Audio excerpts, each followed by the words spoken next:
Coming up on News Live at 6, an update to the flooding in Orange Hall that happened on Monday. Plus, it's been one of the harshest winter seasons so far. Find out how a local nonprofit is helping the unhoused ahead. Plus, we've been seeing some pretty harsh weather conditions since the snowstorm this weekend. What to expect for the rest of the week when News Live at 6 starts right now.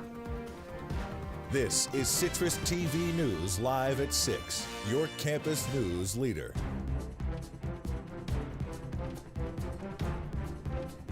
We're getting new updates tonight on the recent flood at Orange Hall. Thanks for joining us at 6. I'm Lauren Holdmeyer. And I'm Cora Mayer-Costa. Students in Orange Hall who were affected are still without housing tonight. Our Perlene Deal has the latest.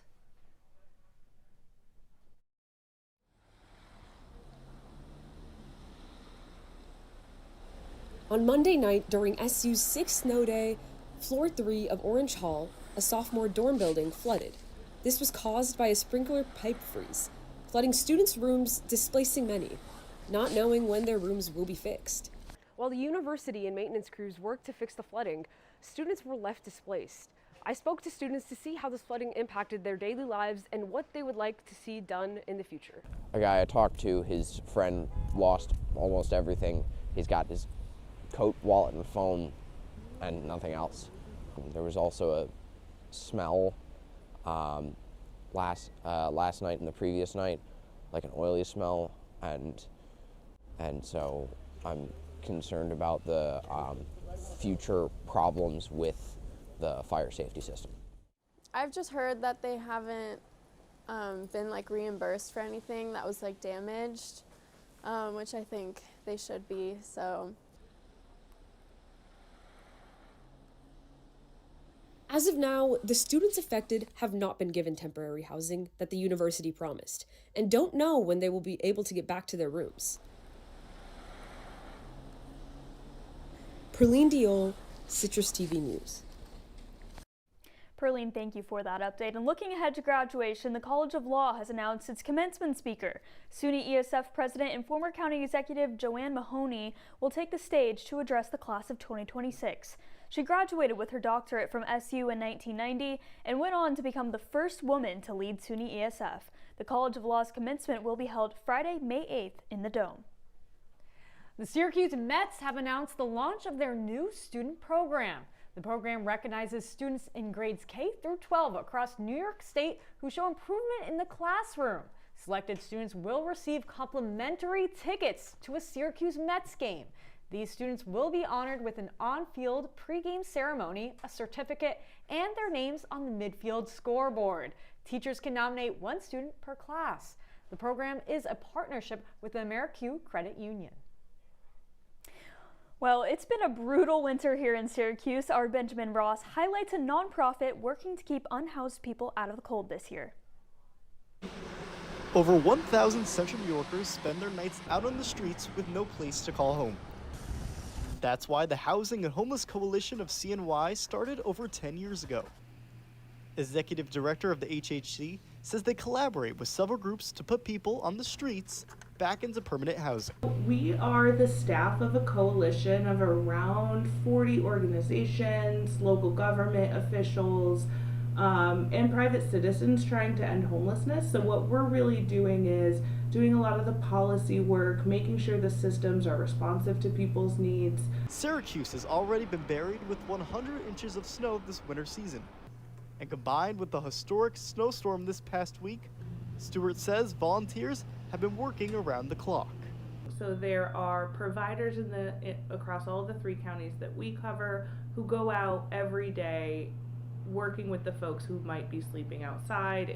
So folks are able to access shelter in ways that might be a little more difficult in the spring or summer months. And although the brunt of the winter storm is over, Stewart says there's still more work needed to be done. When I think about homelessness in Syracuse, it looks really different than it does in our rural counties. There are folks that I'm sure we haven't encountered yet, haven't started working with. Stewart encourages residents to be part of the solution and help unhoused people on the streets. Our system has allowed this, and we need to get folks inside, and everyone should recognize that these are our neighbors out there. In Syracuse, Benjamin Ross, Citrus TV News. Thank you so much, Benjamin. And now to the latest on the commissioner. Twiggy Billill was removed unanimously by the Syracuse City School District last week. A new letter from the teachers union says Billill's, quote, abuse of power and lack of respect of district policies took place over many years. The letter goes to say the association told 2 other superintendents about Billill's ignoring proper procedures. Some paragraphs have been blacked out. This includes a section with the heading titled Other Infractions. Billill has said she plans to appeal the school board's decision. A local animal shelter is going under massive staff and volunteer changes. All 8 of the SPCA's board members are resigning after claims of animal neglect. This comes after around a dozen employees protested the conditions in a walkout yesterday. State regulators are stepping in to inspect the shelter this week, with the Department of Agriculture and Markets saying it will take an educational visit within the next few days. New English language assessment scores from the Department of Education have been released. 3 schools in Onondaga County had the 3 highest proficiency levels in all of central New York. These are Enders Road Elementary, Eagle Hill Middle, and Tecumseh Elementary. Each of them saw over 80% of their students proficient, meaning their students scored at a level 3 or higher on the assessment tests. These schools on your screen saw the lowest rates of ELA proficiency. 4 of these fall in the District of Syracuse. The highest scoring Syracuse City School was a Syracuse Latin school with 63% proficiency. A library in Camillus is getting an upgrade. A new mural in the Maxwell Memorial Library Children's Room has been completed today. The county executive says the mural combines the library's role in promoting literacy and being a safe space. The 2 local artists have put in Easter eggs from the library's history. This art project received funding from the Public Art Program and had been announced in 2023 as a partnership between the county and CNY Arts. Senator Chris Ryan is giving $80,000 to 6 different art-based Central New York institutions and organizations. That's right, Cora. Those organizations are on your screen now. The funding will go towards launching new programs, adding new works, and other operating costs. Senator Ryan says he is proud to support these institutions in their mission to create new opportunities for art to be accessible to everyone. Now, honestly, Lauren, a lot of these about education, well, walking to school is hard enough already with this weather. It's been, a push and pull between the freezing we were talking about before. Yes. How are your hands? We were talking about this a few minutes ago, but my hands are cold, and I recently got some new hand warmers that I keep in my pocket, so those have been helpful. But you know what else has been cold has been my feet, because I'm having to trek through. Oh, it's game over. It seems like at least a foot of snow now. Well, let's take a look at it. Our Kate Tannenbaum is live outside. Kate, what's it looking like out there? It's looking a little bit cold. Thanks, guys. It is really, really cold out here on the Citrus TV weather deck. You can see behind me that all the snow from this past weekend has not even started to melt yet, and that is because it is only 14 degrees out here, but we're having 10-mile-per-hour wind gusts that are making it feel even colder. And those wind gusts are only going to get worse throughout the night, going up to 15 miles per hour, with temperatures dropping down to 10 degrees. The only bright side is that we are not expecting any new precipitation throughout the night. But I don't know about you guys, I'm ready to get back into the studio and get warm. So Lauren and Cora, I'm going to send it back to you. Well, Kate, come on back in and warm up. A man in Fayetteville is pleading guilty to federal charges for defrauding Medicare. The $3 million operation had Medicare pay for prescription he and others didn't need. The man pled guilty this morning according to the U.S. Attorney's Office of the Western District of New York. His official plea conspiracy to pay and receive healthcare kickbacks. The charge has a maximum penalty of 5 years in prison and a $250,000 fine if found guilty. A new halal restaurant is opening on Erie Boulevard. It will replace the abandoned Tokyo Soul restaurant and make way for a new building for the chain. The property will be owned by the same family who operates Tully's. They will be leasing half of the space of the building. The United States Mint has released its 2026 Native American $1 coin. It features the Oneida Indian Nation's Polly Cooper. The design honors Cooper's role during the Revolutionary War. She brought food and supplies to General Washington's starving troops at Valley Forge. The coin is part of a series recognizing Native American contributions to the nation's history as the United States marks its 250th anniversary. There's currently a no unnecessarily travel alert in southern Jefferson County. The alert was issued by the sheriff's office just after noon today. The cause of this warning is another round of lake effect snow. The alert came after multiple reports of crashes and cars off of the road. I-81 is currently shut down between exit 41 and 42 because of disabled vehicles from these crashes. And Governor Kathy Hochul has announced a $43 million initiative to expand inpatient and emergency psychiatric services. The State Office of Mental Health allotted over $20 million to develop these new programs. The additional half of the budget aims to make treatment more accessible for New Yorkers. Hochul's initial investment in 2024 developed 9 centers that year. The state now funds over 30 emergency service programs. This includes one here locally at SUNY Upstate Medical University. The New York Department of Environmental Conservation is opposing a pipeline project. They filed a notice with the Federal Energy Regulatory Committee this morning against Constitution Pipeline Company. The notice says the company is trying to bypass certain environmental reviews and undercut state regulatory authority. The pipeline has proposed 99 miles of track through New York State, making it subject to state regulations. Governor Kathy Hochul announced the State University of New York is updating expectations for education programs. This is part of Hochul's Back to Basics reading plan. The policy will build on existing teacher training courses.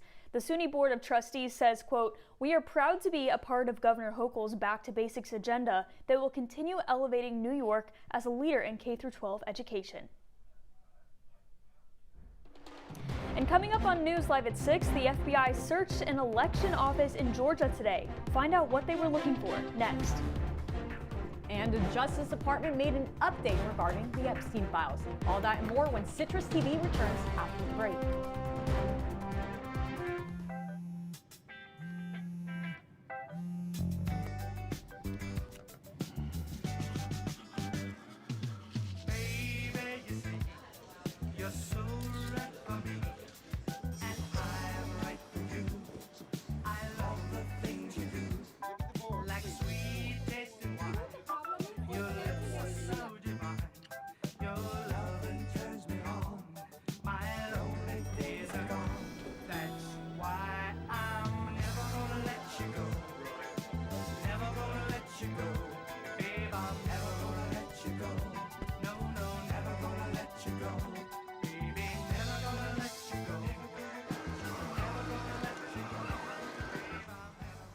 Here you go.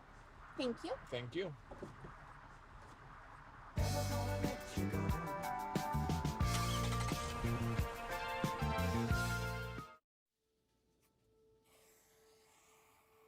Dad? Just 1 minute, okay? Hey, Bobo, do trees tell each other stories? I'm sorry. I'm afraid I don't know that. Hey, why don't we go find out?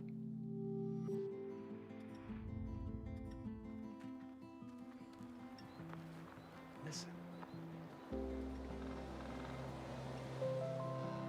Do clouds take naps? I couldn't tell you.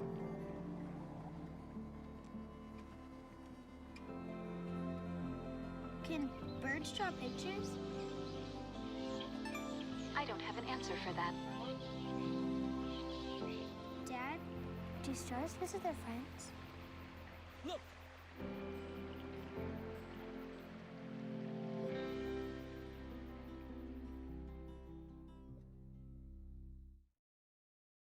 If you see news happening on campus, in Syracuse, or across the nation, call the Citrus TV newsroom, 315-443-1177, or tweet at Citrus TV News, your campus news leader. Welcome back to News Live at 6. The FBI performed a search warrant at an election office earlier today in Fulton County, Georgia. A spokesperson from the FBI says the search was court authorized, but the reasoning is unclear. The search follows the FBI's recent moves that pursue political grievances in favor of President Donald Trump. A county spokesperson in Fulton says the search was looking for records related to the 2020 election. Trump has made it clear Georgia was a central target for his complaints. The Justice Department has not yet provided a comment on this situation. And the Justice Department says they will review and finish the Epstein files in the near term. The department has told federal judges it reviewed millions of pages of documents. They say they can't yet name a specific finish date. The department says they have to protect victims' identities and sensitive information. The ongoing review comes more than a month after the congressionally mandated deadline to disclose the records under the Epstein Files Transparency Act. And now to the latest. Amazon has announced it's cutting almost 16,000 jobs. This is the second round of mass layoffs by the company in 3 months. Amazon says it's reducing its workforce that increased during the pandemic. The company says it's planning to use generative artificial intelligence to replace these corporate workers, but it did not say what business units in particular would be impacted. The last round of job cuts for Amazon were in October for about 14,000 workers. A senior vice president at Amazon says U.S.-based staff will be given 90 days to look for a new role internally. If they don't find one or don't want a new job in Amazon, they will then be offered severance pay. This includes outplacement services and health insurance benefits. This follows an announcement by UPS of layoffs yesterday. The company says it's planning this because it expects to deliver less packages for Amazon. And Pinterest also announced plans to lay off just under 15% of its workforce. A securities filing yesterday morning says these cuts are going to support, quote, transformation initiatives. These include putting company resources towards AI-focused roles and AI-powered products. Pinterest currently has about 5,200 employees. The entire plan will cost between $35 and $45 million. It's expected to be completed by September of this year. Coming up on News Live at 6, I'll have your 5-day forecast and more. Stick with us. Last week, Brandon met a girl on a dating app. One day after work, he finally found the courage to ask her out. No answer. He started to panic. Was he being too pushy? Maybe it was too... Hey, sorry I didn't respond. I was driving. I would love to go on a date. How does tonight sound?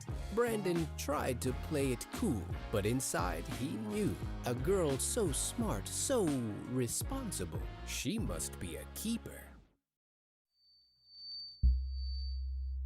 Women are bad with money.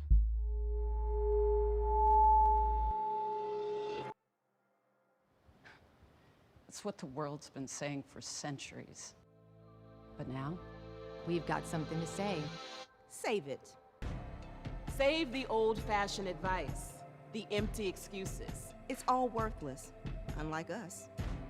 To our fellow females, it is time to save ourselves by saving our money. Contributing to our futures, investing in our independence. Until we're no longer 80% more likely than men to live in poverty in retirement. So again, we say to that, Save it. The falsehoods, the feelings of fault. Then the funds. learn how to save for your retirement at wesaysaveit.org. From the CitrusTV Weather Center, this is SU's most accurate weather forecast. Welcome back into News Live at 6. We're looking at your 5-day forecast. Thursday, Friday, and Saturday are all looking like they're going to be pretty gray, pretty overcast. Thursday, we have that high of 14 and a low of 3. Friday, we're looking at a high of 13 with a low of 7. And then Saturday, back up to 14 and a low of 9. Sunday and Monday are when we might finally start to get some vitamin D with that high of 17 and a low of 13. And on Monday, we have that high of 24 and a low of 18. Now, these cold temperatures are not all bad when we get to have a super fun snow day because of them. And I was wondering, what has our Wednesday news team, how did they spend their snow day? You can see in the top there we have our producer Jess Nestor making snow angels. Below that is Cora, looking like she's ready to slide down Krause College, as is tradition. And then on the side there is a very dark picture of me that I am just shocked that the snow is coming all the way up to my knees. And it made me wonder, How many inches could we have possibly gotten in the last times that SU canceled classes due to snow? Because we know that this is the first time in 6 years. You can see these numbers on your screen. The craziest one is that 1993 down there, 43 inches.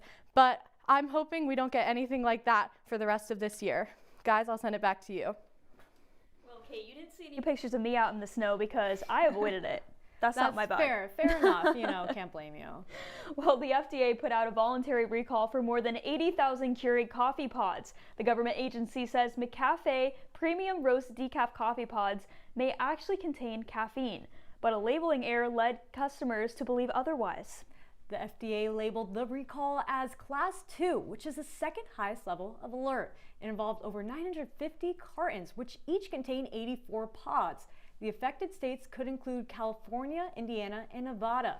Officials say the cartons can be identified with a best buy date of November 17th, 2026, and with batch number 510, 15, 64, 48, 94. And while this isn't coffee you want to have in the morning, I can always go for our Syracuse men's basketball, win or lose. Nathaniel, what can we expect from that? Yeah, well, Cora, a chance at March Madness is what Syracuse had down in Raleigh. So did they come out on top, or did the Wolfpack bury the Orange? You don't want to go anywhere. I'll have you on the other side. Welcome to an excellent episode of Live from Studio B.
The Orange in desperate need of a win to keep those March Madness hopes alive, but the Wolfpack wanted to bury them like some old bones. Welcome into sports. I'm Nathaniel Cunningham.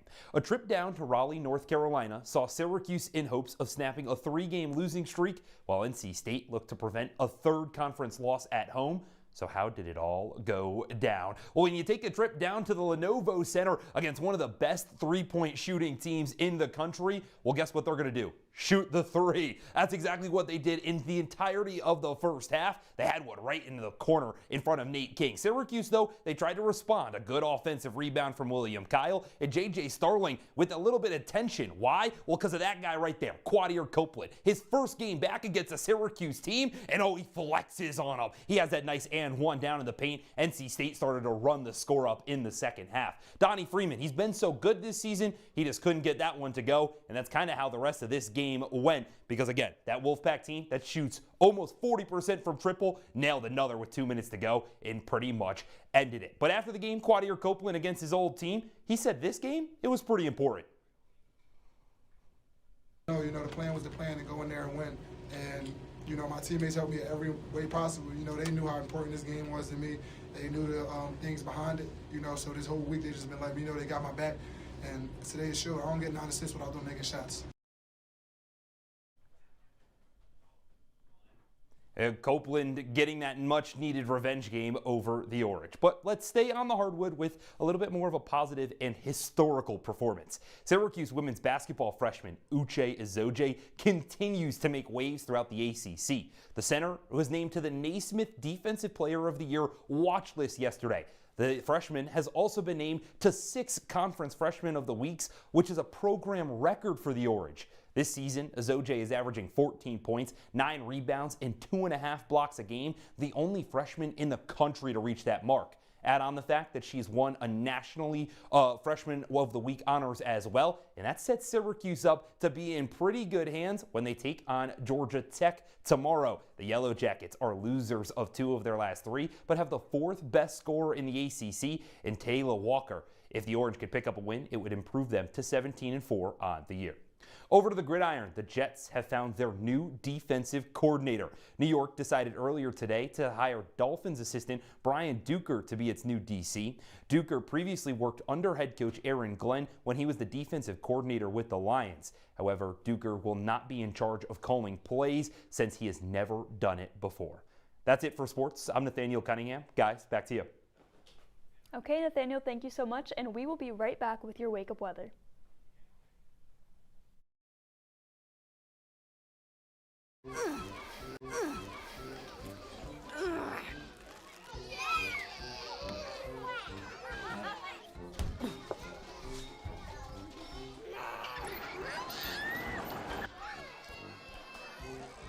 If you love them enough to crawl into a play place to get them to come down, then surely you'll check nhtsa.gov/the right seat to make sure they're in the right car seat.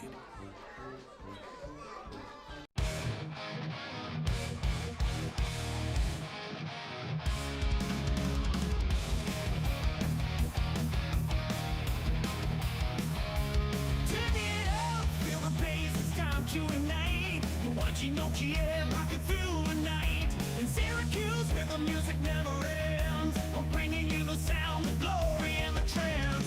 From classic hits to the brand new sound. OT is the heartbeat of the underground. With every riff and every scream, we're turning your living room into a rocking dream. So watch an OTN, let the thunder roll. Hard rocking rhythms that will shake your soul. On the stage to your screen, we bring the fire. OTN television takes you higher. Guitars are shredding, the crowd's going wild. Syracuse vibes with a rebellious style. Locals are legends, they all take a stand in the world of rock. Welcome back. When you wake up tomorrow, it is going to be cloudy and cold. It's going to be about 12 degrees at 9 a.m., moving to 14 degrees by noon, and then once we hit the evening at 6 p.m., it's going to be down to 11 degrees. So make sure that you're bundling up on your commute to work or to class. All right, Kate, sounds like it's going to be a cold one, but you know, we're ready for anything around here. Exactly. Well, they say nothing beats the classics, and McDonald's is proving that with its iconic toys. The chain... Well, now the chain is bringing back its collection from the 80s for their Happy Meal toys, and we have some right in front of here we got earlier in the day. I'm very excited. For the 80s, they seem pretty cool. There's a bunch of different options you can see on the box and such. So so it's kind of it's a mystery to what it's going to be. It's a mystery. Got it's it. always Okay. Exactly. That's the fun part about it. So it's like a blind box. Exactly. Let's open it up and see what we've got. It's really Oh, and wrapped. it's wrapped. It's wrapped My well, goodness. too. I can't remember the last time I Oh got my Happy Meal. gosh! Wait, did we get the same one? Yes, I was going to say I thought my guy was wearing a baseball cap. And I was like, that's kind of fitting. Fitting you know what I for the mean? But- sports anchor. Yeah, exactly. You know, sports and all that. Mine I has kind a of little figured. hamburger. Me too. Oh my Honestly, too.